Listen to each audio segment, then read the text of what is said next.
Olá, olá, sejam todos bem-vindos. Bom dia, boa tarde, boa noite. Bom piar dos passarinhos, latido dos nenéns. Alegria maior que essa não, né? Chuva, ai que delícia, gente, choveu ontem. Molhou minha grama, molhou minhas flores. Passarinhos, nenéns, abençoando nossas vidas, nos dando equilíbrio e melhorando cada vez mais a nossa energia, nossa frequência. Vamos lá, então, cantar uma musiquinha rapidinho pra gente fazer o nosso culto. Deixa eu pensar.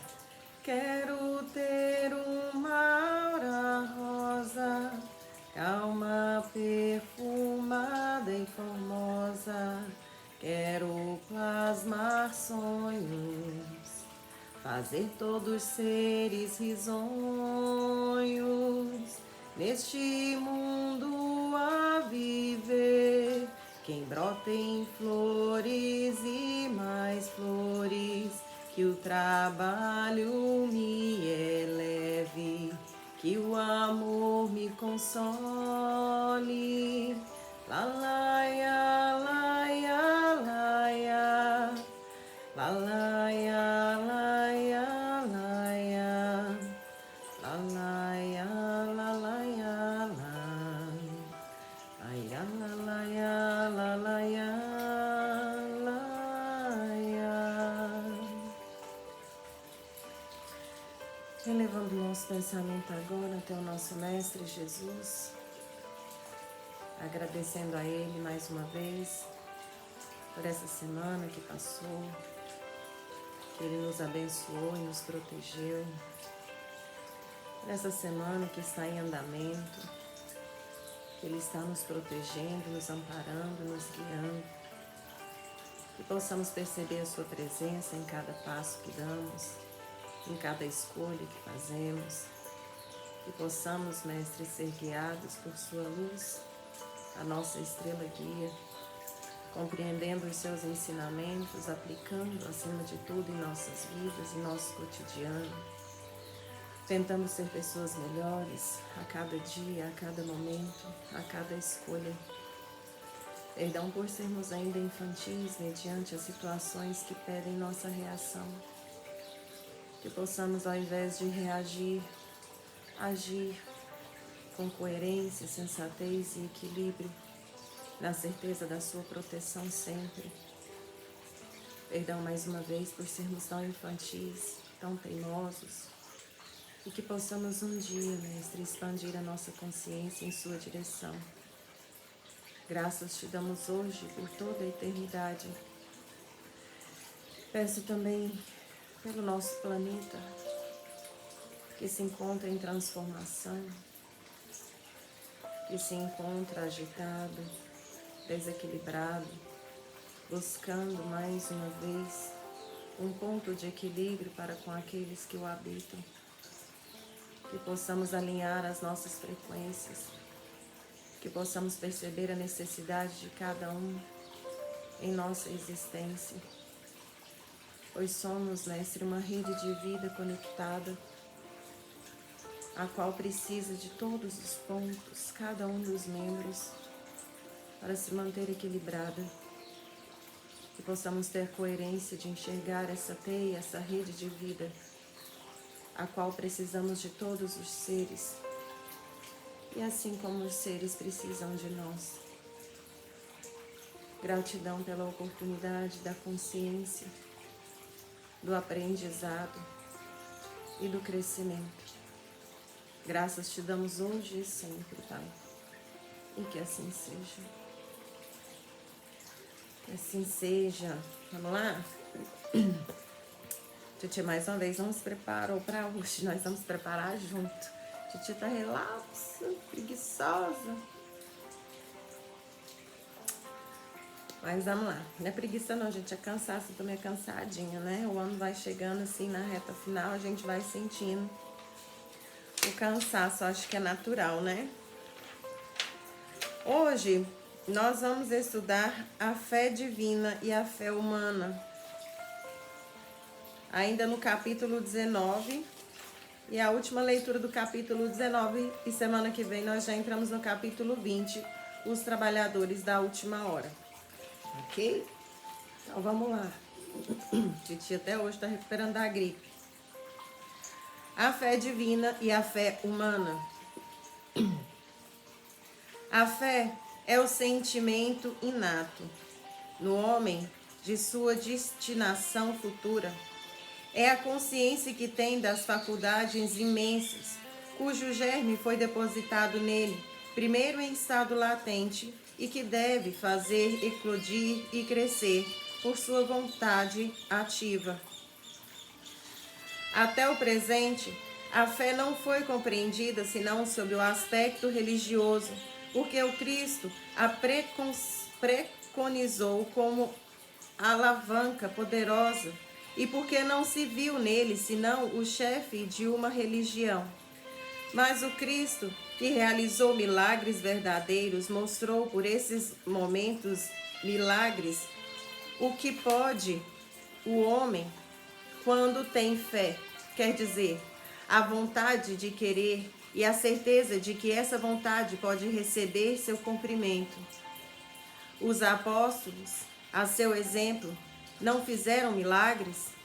Ora, que eram esses milagres senão efeitos naturais, cuja causa era desconhecida dos homens de então, mas que se explica em grande parte hoje e que se compreenderá completamente pelo estudo do espiritismo e do magnetismo.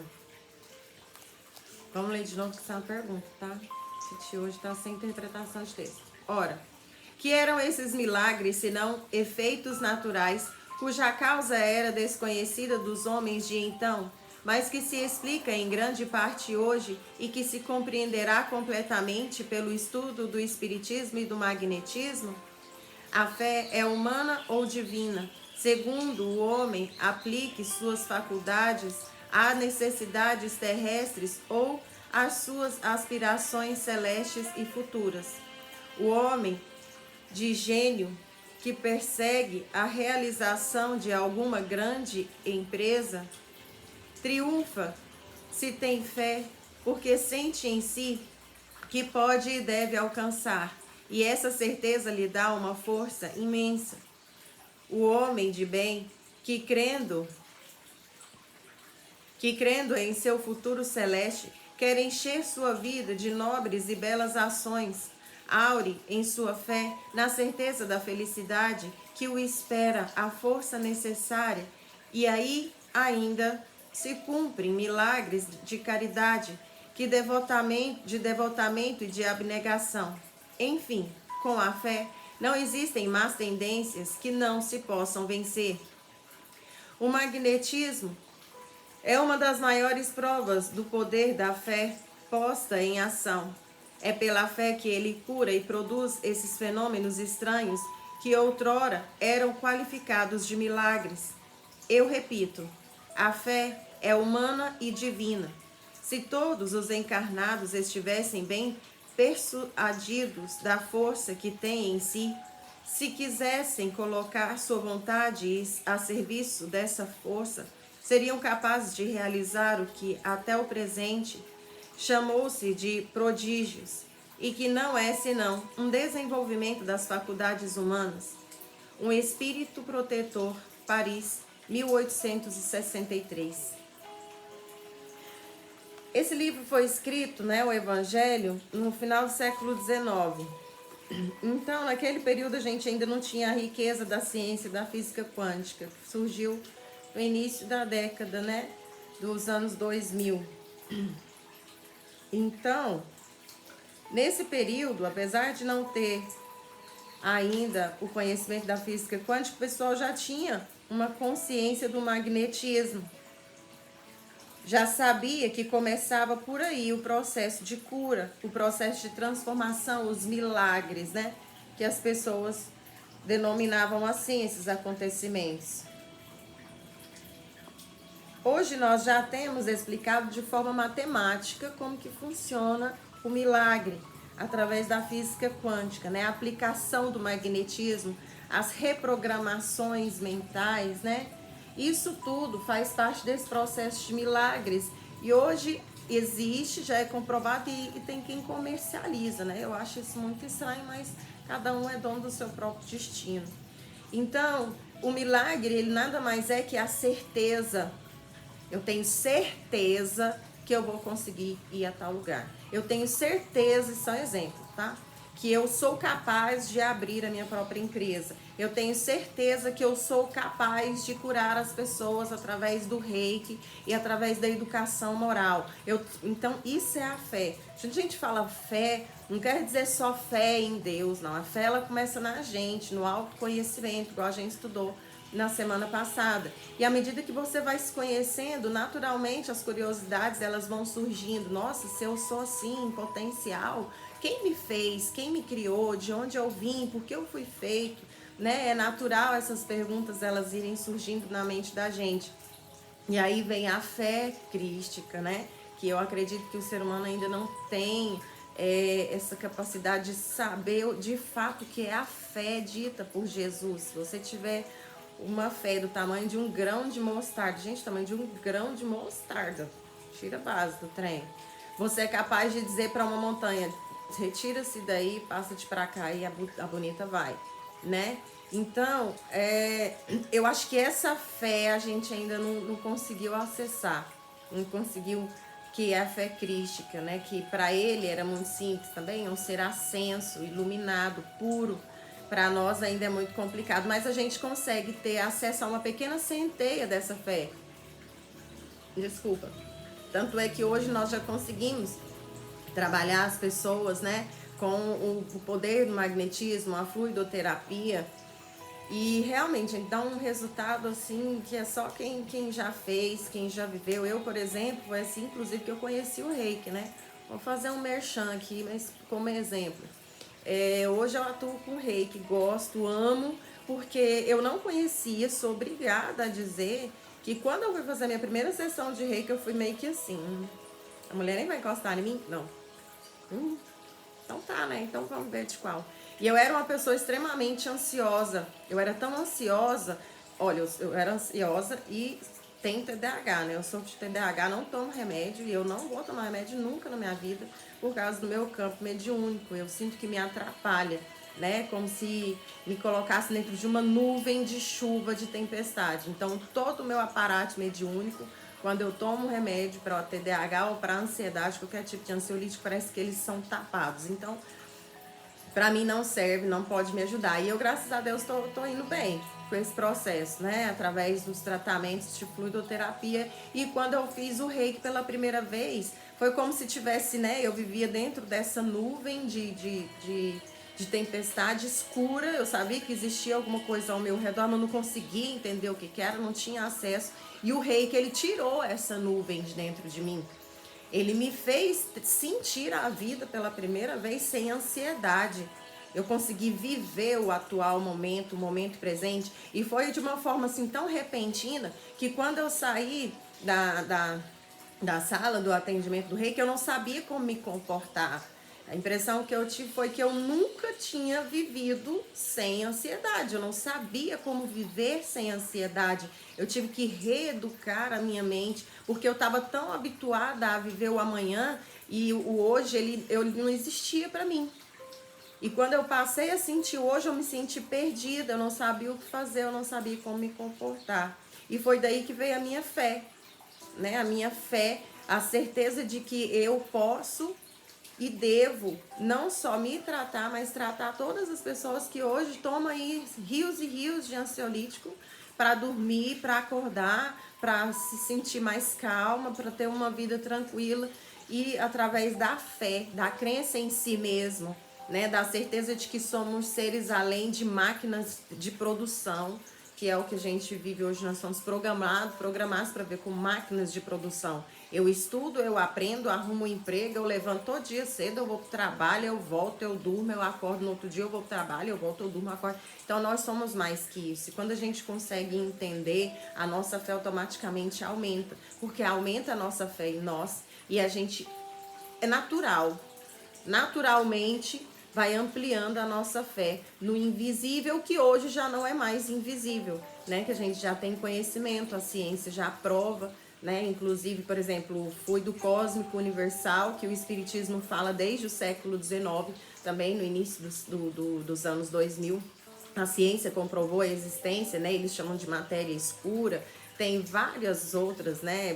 Bose de Higgs, tem vários outros nomes que é usado. Então, a gente tem consciência de como é feito o milagre, como que transmite o fluido, o magnetismo para a pessoa, e isso tudo vem de um ser maior que nos criou, que nos fez e que falou para nós em parábolas, porque na época não tinha como ele falar na lata, né, gente? Então é por isso que Jesus explicava as coisas por parábolas, por historinhas, ele contava histórias para que a gente pudesse ir captando aos pouquinhos. Então, que possamos encontrar a nossa fé em nós, nossa fé na nossa capacidade, né? Para que a gente possa encontrar um equilíbrio sem a necessidade da dependência dos remédios. Vamos lá para o Livro dos Espíritos? E a educação moral, né, gente? Se vocês têm dificuldade de acreditar no magnetismo, no milagre calculado mesmo pela física quântica, acredita na sua educação moral. Isso é um milagre. Quando você começa a educar seus pensamentos, começa a educar suas escolhas, seus valores, a sua vida acompanha. Então tá difícil para você, ai meu Deus, não aguento mais, minha vida é difícil demais, é problema atrás de problema. Experimenta mudar os seus caminhos, suas escolhas. Isso é praticamente um milagre também na vida da gente. Então vamos lá, Livro dos Espíritos, Lei de Igualdade. Igualdade diante do túmulo. Também é a última leitura do capítulo 9. E na semana que vem nós vamos entrar no capítulo 10, Lei de Liberdade. Vamos lá então? Igualdade diante do túmulo, pergunta de número 823, na página 257. Livro dos Espíritos. De onde vem o desejo de se perpetuar a memória pelos monumentos fúnebres? E os espíritos respondem: último ato de orgulho.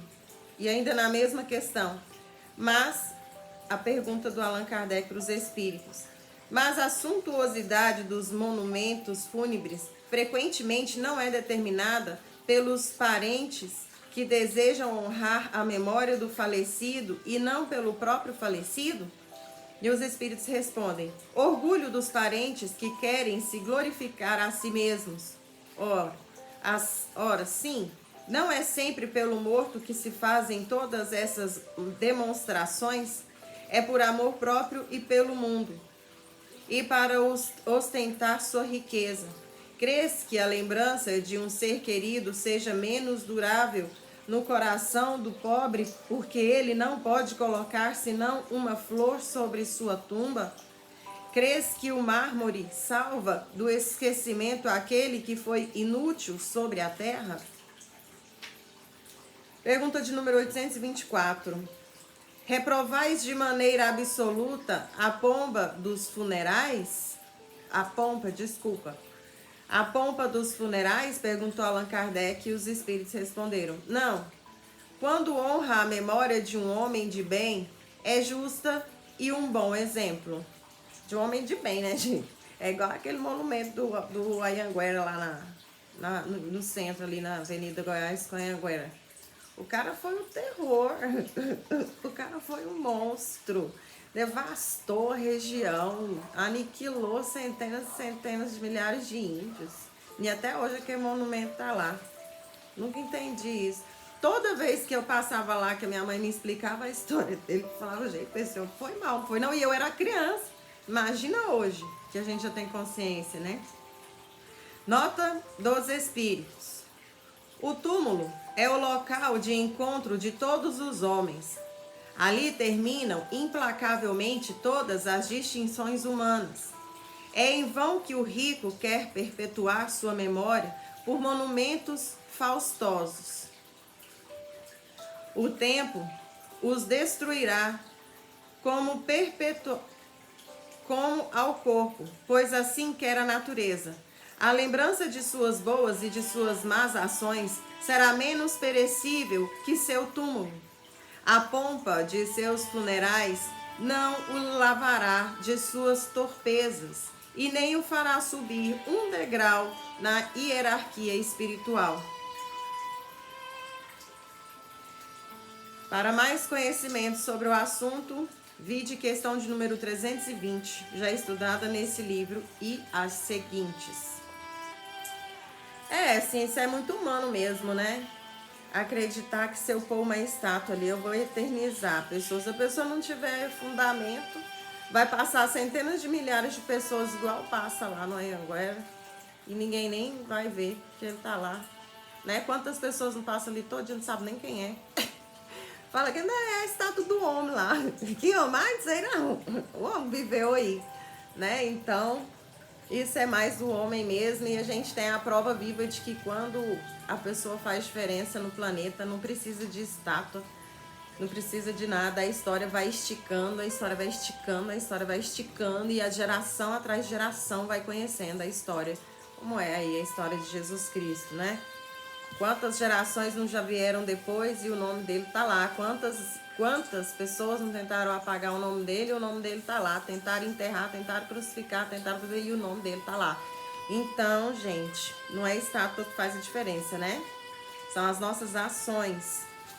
Na semana que vem, só 2 perguntas, né? Nesse capítulozinho. Mas tá tranquilo que a de hoje também tá corridinha. Na semana que vem, nós vamos entrar no capítulo 10, Lei de Liberdade. E nesse capítulo nós vamos estudar liberdade natural, escravidão, liberdade de pensar, liberdade de consciência, livre-arbítrio, fatalidade, conhecimento do futuro, resumo teórico da motivação das ações do homem. Beleza? Então fica agendado aí para nós estudarmos na semana que vem o capítulo 10 do Livro dos Espíritos, Lei de Liberdade. Tapa na cara semanal hoje, vamos de setor pastorino. Deixa eu baixar aqui um pouquinho, que meu volume tem vontade própria. Sugestões oportunas. Tapa na cara semanal. Eu tô comportadinha, né? Vocês viram que eu tô levando pouco tapa na cara. Vamos lá. Setor pastorinho. Sugestões oportunas.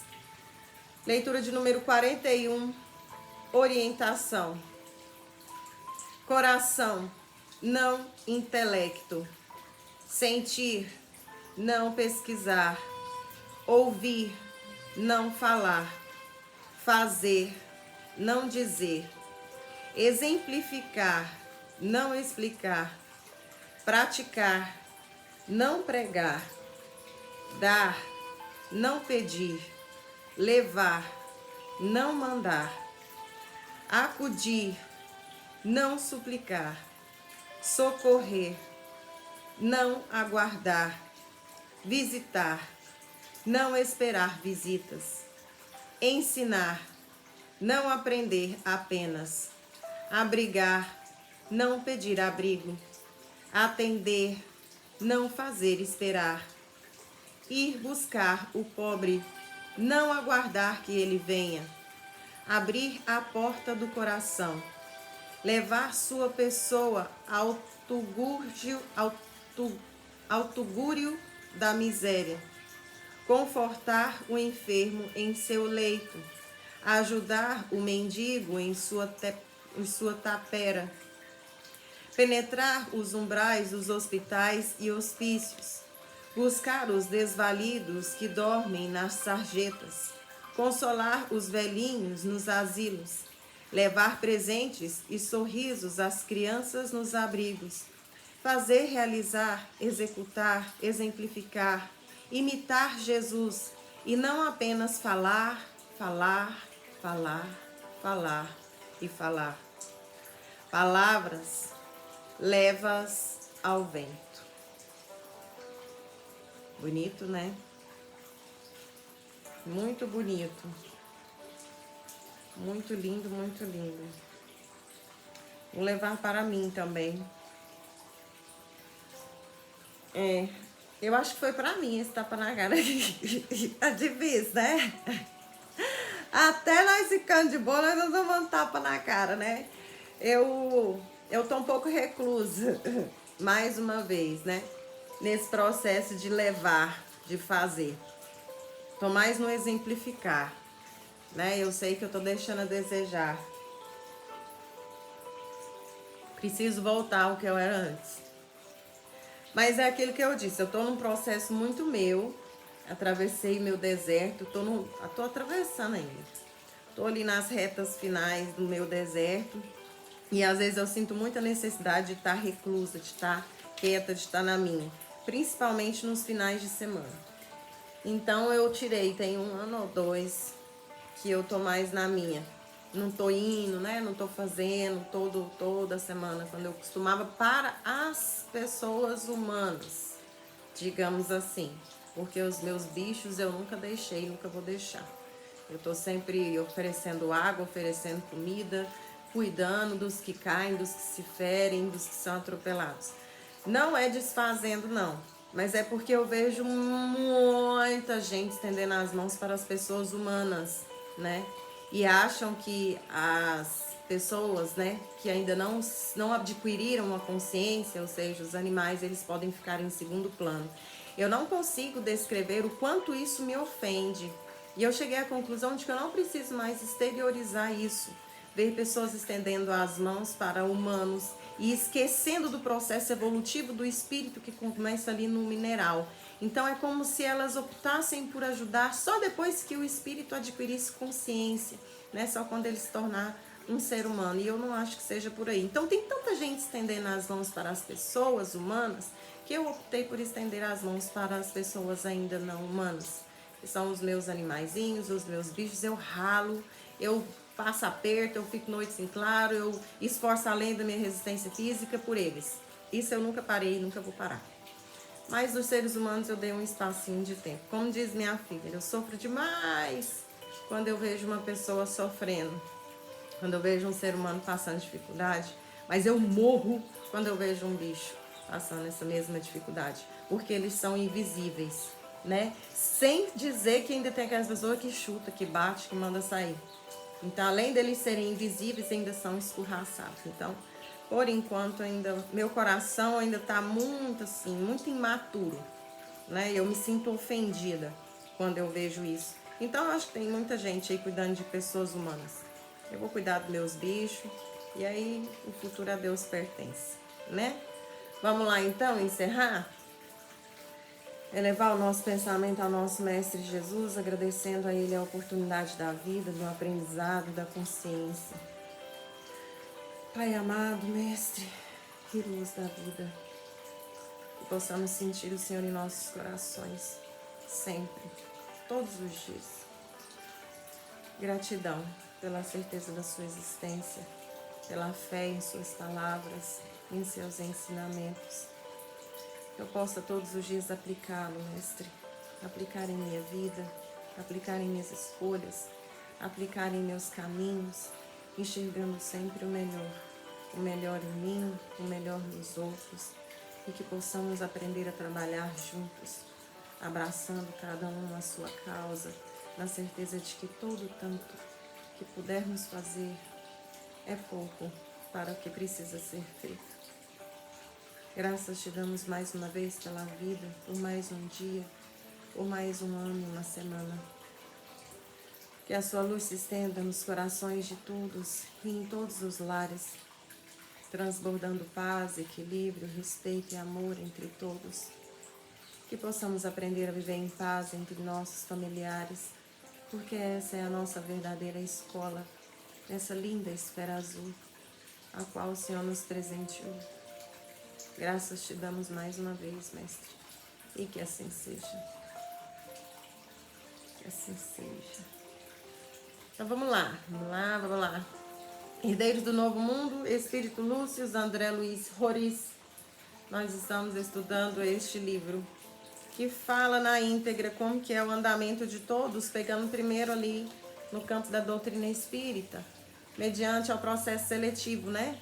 Na transformação do planeta, na separação do joio do trigo, do jeito que vocês preferirem falar. Eu acho que todas as religiões já perceberam, né, que a gente está vivendo esse período, cada uma dentro da sua interpretação, cada uma com a sua ciência, cada uma com as suas palavras. Mas o período ele é o mesmo para todos nós. E o que a espiritualidade tenta nos alertar ao máximo é que nós pegamos a palavra, o ensinamento de Jesus Cristo e distorcemos ele. Nós colocamos a nossa hipocrisia ali na frente, querendo nos santificar, né? E santos nós nunca seremos, não nesse planeta. Não adianta, você pode se fantasiar o quanto você quiser, mas nesse planeta nós jamais seremos santos, nós jamais seremos perfeitos. Na minha concepção, o único ser que nasceu nesse planeta, que era puro, que foi só de missão e que não tinha nada a resgatar, inclusive nós estudamos isso no grupo de estudos de segunda-feira, foi nosso Mestre Jesus. Todos os outros, sejam médiums, sejam de passividade, de psicografia, de cura, de tudo, todos temos algo a resgatar. Todos estamos passando por provas. Até Chico Xavier. Chico Xavier também tinha os seus defeitos, tinha suas imperfeições, tinha os seus... mas eu ouvi falar que ele veio de missão, mas também tinha seus resgates a serem feitos. Cara, na minha concepção, dentro do campo que eu estudo, só Jesus Cristo, que veio aqui por puro amor, puro, exclusivo amor, para nos ajudar, para nos dar o exemplo. O resto aproveitou carona, que já ia fazer um resgate muito grande, falou, filho, faz isso aqui para mim também? Não, faço sim, Senhor, então beleza. E aí, pegou a faminha lá de só missão, mas também tinha os seus resgates a serem feitos. É só estudar na íntegra a vida de cada um deles e todas as pesquisas feitas em relação aos seus processos. E se você tiver a coerência e a sensatez pedida no Evangelho para analisar todas as coisas que você estuda, você vai ver que eles também tinham resgates a serem feitos. E hoje nós vamos começar problemas no trabalho. Aumentou de novo. Ai, meu áudio, acho que os espíritos aqui ao redor vai empolgando, vai aumentando o som, vai aumentando o volume. Vamos lá. Capítulo 7, problemas no trabalho. Logo pela manhã, Alberto dirigiu-se para as atividades profissionais no escritório da grande empresa cujas finanças tentava controlar com o melhor de sua inteligência. A rotina era a de um dia normal, onde os problemas superavam com muita vantagem as soluções, sobretudo quando se considerava a pouca cooperação dos donos de seus filhos, que se aboletavam na estrutura como pesos inúteis, engordados pelos ganhos dos momentos de bonança e amalentados para as responsabilidades que lhes colocavam sob a dependência uma coletividade de funcionários e famílias.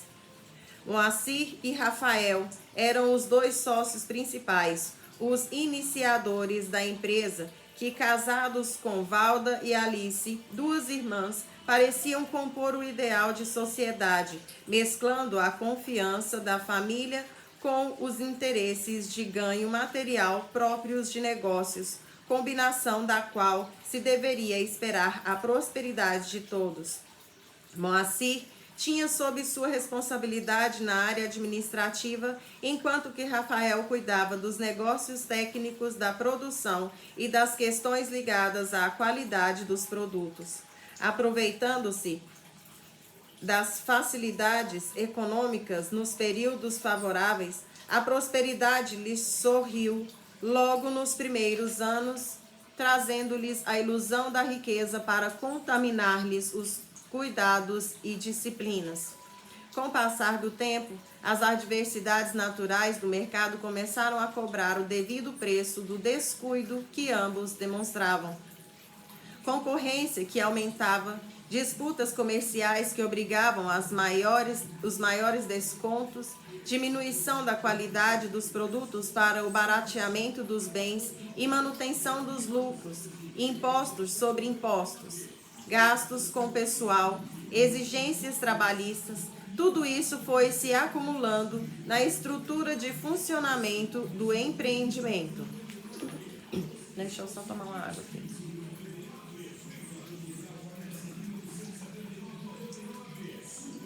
Ao mesmo tempo, embalados pelo sucesso e pela facilidade dos primeiros tempos, Moacir e Rafael inseriram na esfera de trabalho comum os seus respectivos filhos e filhas. Deixa passar o coleguinha.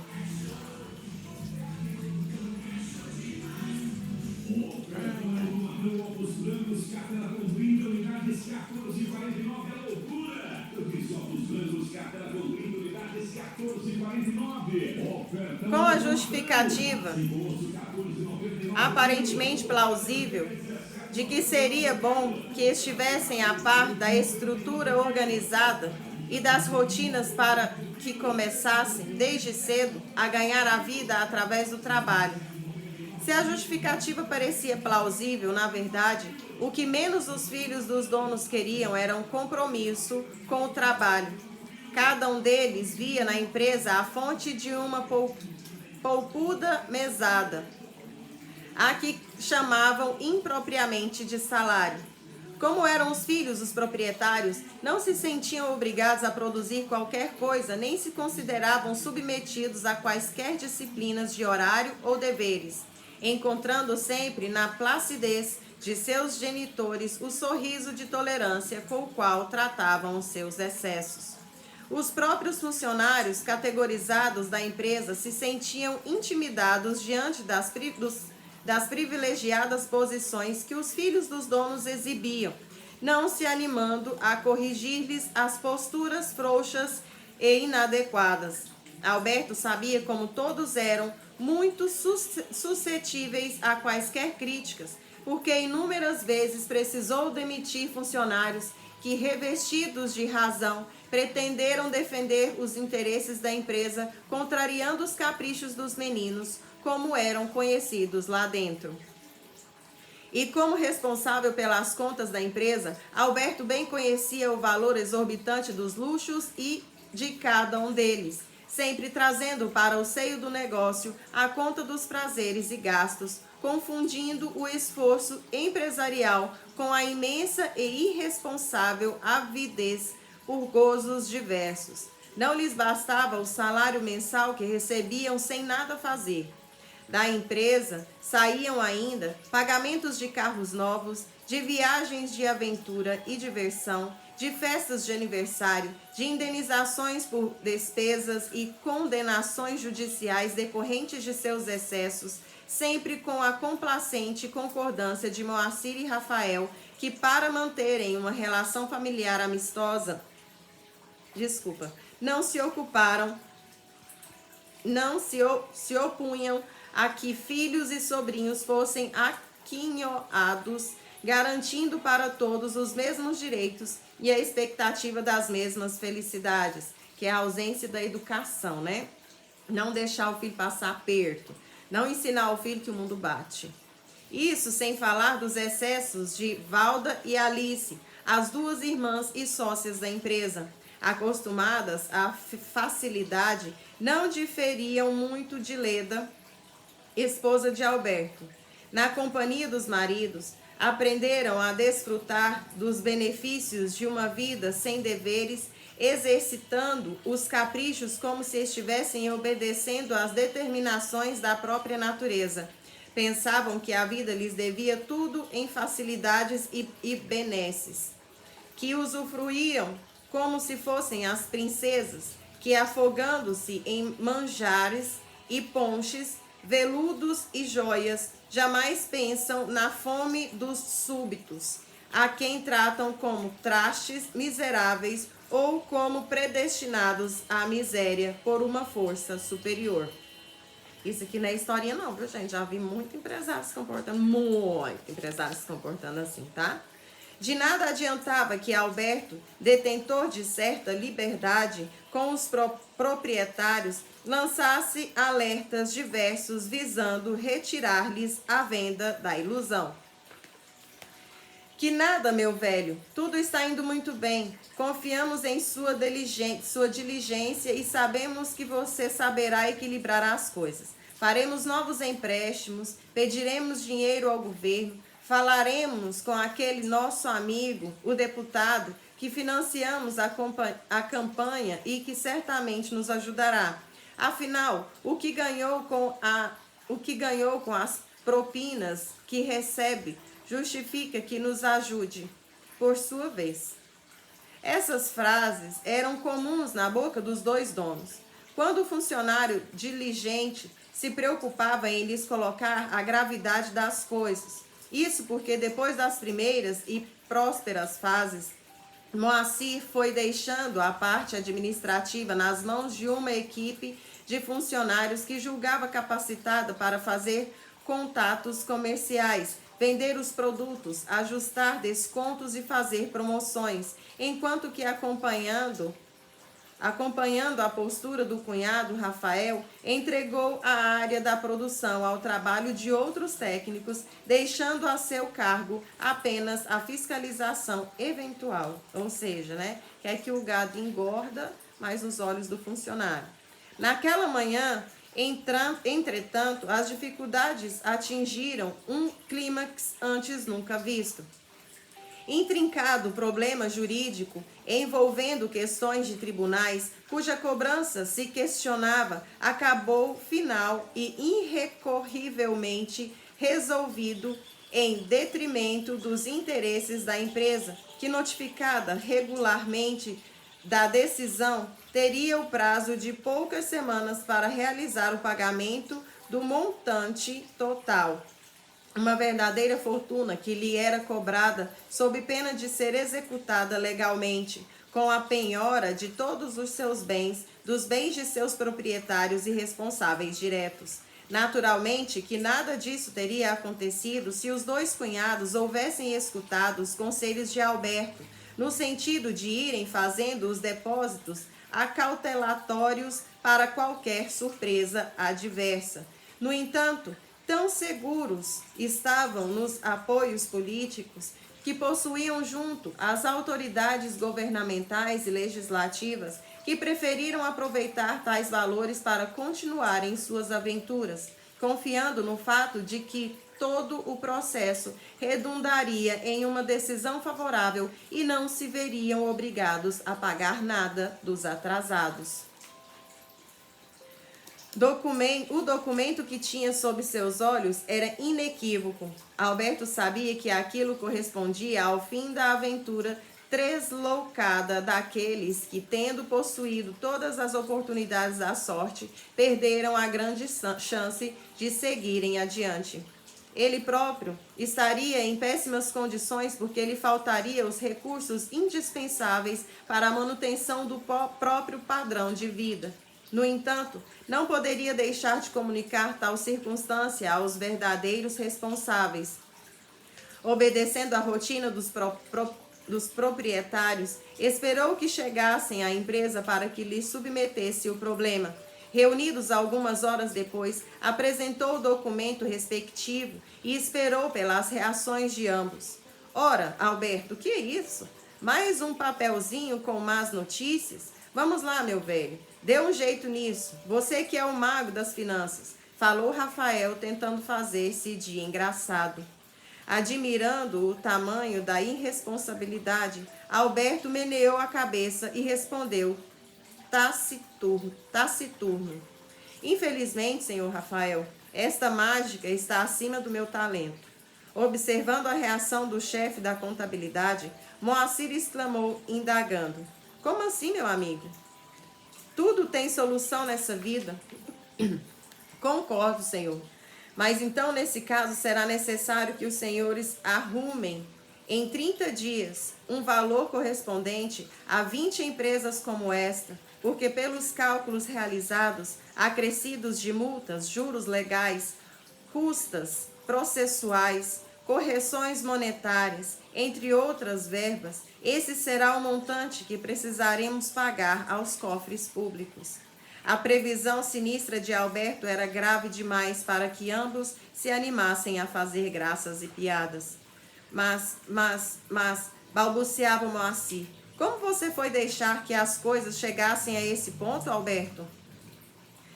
Colhido pela primeira punhalada, o funcionário não perdeu o controle e respondeu: certamente que há muito tempo venho avisando os dois de que as coisas não andam bem e de que se fazia necessário promover recursos para os imprevistos.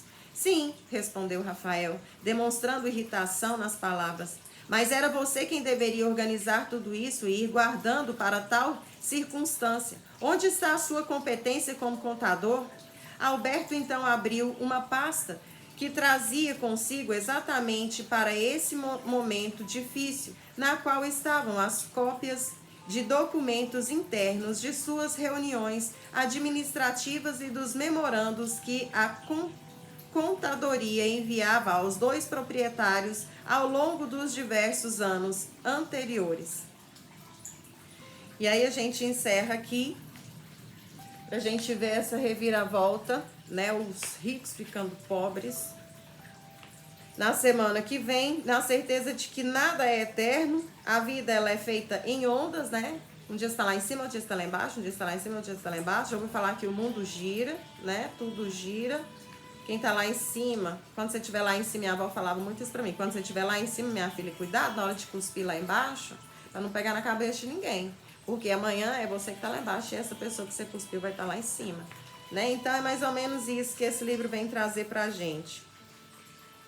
E na semana que vem a gente continua, porque deu meu tempo, e a gente já vai refletindo sobre isso, né? Principalmente quem gosta de ostentar, né? Tava na moda esse ostentação. Ai, gente, nossa, é uns trem que dá até vergonha alheia, né? Nossa, Deus, ajuda, Senhor. Então tá aí o resultado da ostentação, né? A gente vai estudar isso na semana que vem pra gente pegar como exemplo, na certeza de que a gente precisa aproveitar de forma positiva as melhores fases da nossa vida. Beleza? Um beijo no coração de vocês. Mais uma vez, gratidão pela presença, por estar com a gente sempre. E na semana que vem estaremos juntos novamente. Uma semana abençoada para vocês. Obrigada, gente. Tchau, tchau.